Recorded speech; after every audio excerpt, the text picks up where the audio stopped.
लेकिन प्रधानमंत्री जी, आपको इस सच्चाई को समझना चाहिए, जिस दिन से हिंदुस्तान का किसान एकजुट होकर सड़कों पर आ जाएगा तो कोई दुनिया की ताकत उसके हौसले को पस्त नहीं कर सकती। बड़ी से बड़ी ताकतों को घुटना टेकने को मजबूर होना पड़ेगा। नमस्कार दोस्तों, भारतीय जनता पार्टी साल 2014 में सत्ता हासिल करने के लिए देश विरोधी ताकतों का सहयोग लिया था। यह बात कोई मैं हवा में नहीं कह रहा हूं, बल्कि इसका पुख्ता सबूत भी है। और यह सबूत कोई मेरा सबूत नहीं है जो आप लोगों को अविश्वास होगा, बल्कि यह सबूत भाजपा की ओर से चीख चीख कर दिया जाता है। पर क्या करे, देश की जनता को समझ में नहीं आता, दिमाग में गोबर चिप जो लगी है। खैर, पहले मैं किसानों की बात करना चाहता हूं, देशद्रोही पाकिस्तानी खालिस्तानी किसानों की, जो देश को टुकड़े टुकड़े करने, जो मोदी सरकार को गिराने या बदनाम करने की लगातार साजिश रच रहा है। भारतीय जनता पार्टी के अनुसार देश विरोधी तत्व किसानों के भेष में मोदी सरकार को बदनाम करने के लिए आंदोलन कर रहे हैं। दोस्तों, भाजपा मोदी जी के हित में हमारे अन्नदाता किसानों को हमारी ओर से इतनी गाली ठीक है, तो अब राजनाथ सिंह, भारत के रक्षा मंत्री और तब गुजरात के मुख्यमंत्री नरेंद्र मोदी जी को राष्ट्रीय राजनीति में लाने वाले को सुनिए।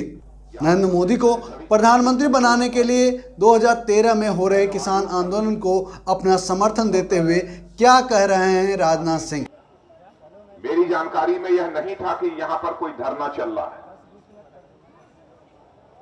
और जो हमारी जानकारी में पहले रहता तो मैं समझता हूं कि जिस दिन धरना किसानों का प्रारंभ हुआ था उसी दिन मैं इस धरना स्थल पर आ गया होता अपना समर्थन देने के लिए।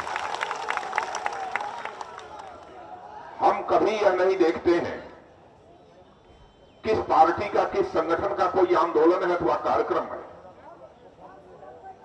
हमारी नजर यदि देखती है तो केवल देखती है जहां पर भी से हिंदुस्तान में किसान बैठा होगा तो यह नहीं देखना चाहिए कि वह कहां है, किस संगठन से जुड़ा है, किस पार्टी से जुड़ा है। सदैव उस स्थान पर राजनाथ सिंह हाजिर होने की कोशिश करते हैं।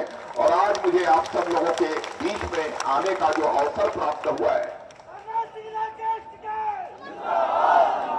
एक तरफ आप लोगों के बीच मौजूद होकर मुझे खुशी की अनुभूति हो रही है, लेकिन वहीं दूसरी तरफ खुले आसमान के नीचे 3 दिनों से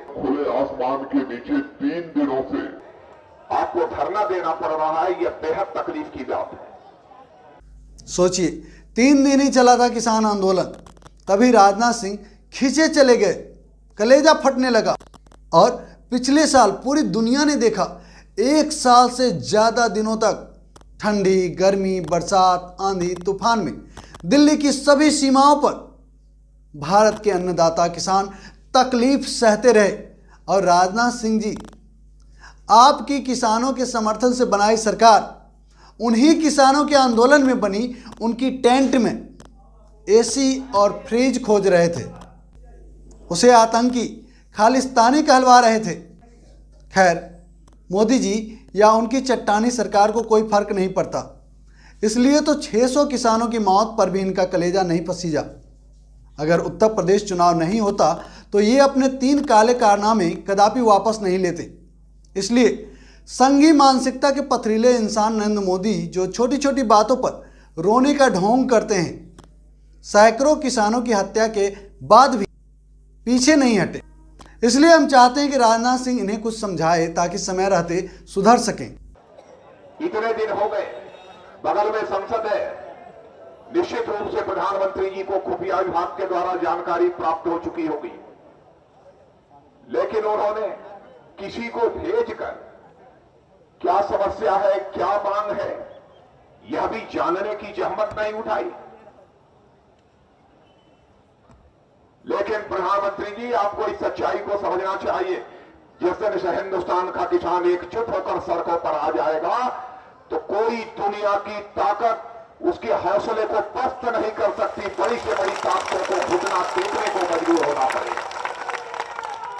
नरेंद्र मोदी जी, हो सकता है आपको अपनी ताकत आज कुछ ज्यादा महसूस हो रही हो, परंतु राजनाथ सिंह जानते हैं कि इस देश का असली मालिक कौन है। किसान, भारतीय किसान। वही किसान जिसने इंदिरा गांधी की सत्ता को हिलाकर रख दिया था।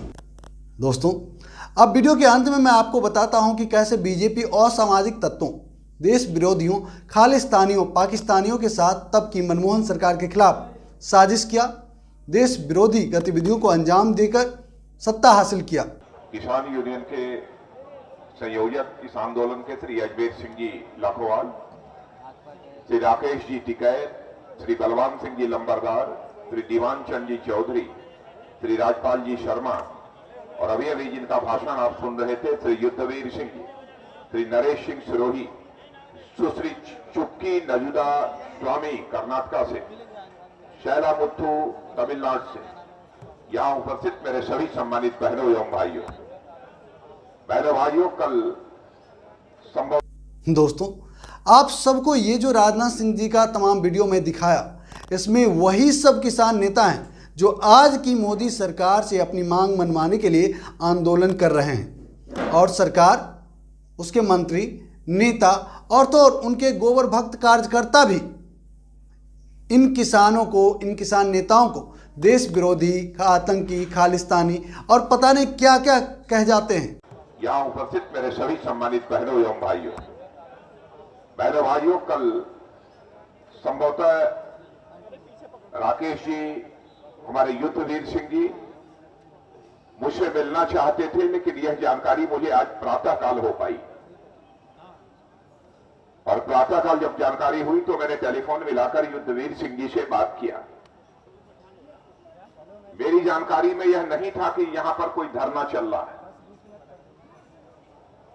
और जो हमारी जानकारी में पहले रहता तो मैं समझता हूं कि जिस दिन धरना किसानों का प्रारंभ हुआ था उसी दिन मैं इस धरना स्थल पर आ गया होता अपना समर्थन देने के लिए। इसलिए दोस्तों, मैं पूछना चाहता हूं कि ये लोग जो आज आतंकवादी हैं, खालिस्तानी हैं, तो उस समय कौन थे ये लोग जिस समय राजनाथ सिंह जी उसका समर्थन कर रहे थे? तब क्या ये लोग देशभक्त थे जिन्हें आगे करके आंदोलन करवा करके पूर्व कांग्रेस सरकार को बदनाम कर मोदी सरकार को सत्ता में लाया गया? दोस्तों, इससे साबित होता है कि बीजेपी, आरएसएस सत्ता हासिल करने के लिए किसी से भी हाथ मिला सकती है। भारतवासियों को इनसे सावधान रहने की जरूरत है। इस टॉपिक पर इतना ही। अगर हमारी ये प्रस्तुति आपको अच्छी लगी, वीडियो को लाइक कीजिए, शेयर जरूर कीजिए, और जो दोस्त पहली बार हमारे चैनल पर आपसे निवेदन है, हमारे चैनल को सब्सक्राइब कर लें और घंटी के बटन को जोर दबा दें ताकि हमारा हर एक वीडियो सबसे पहले आपको मिले। जय हिंद, जय किसान, जय संविधान। लेकिन प्रधानमंत्री जी, आपको इस सच्चाई को समझना चाहिए, जिस दिन से हिंदुस्तान का किसान एकजुट होकर सड़कों पर आ जाएगा तो कोई दुनिया की ताकत उसके हौसले को पस्त नहीं कर सकती। बड़ी से बड़ी ताकत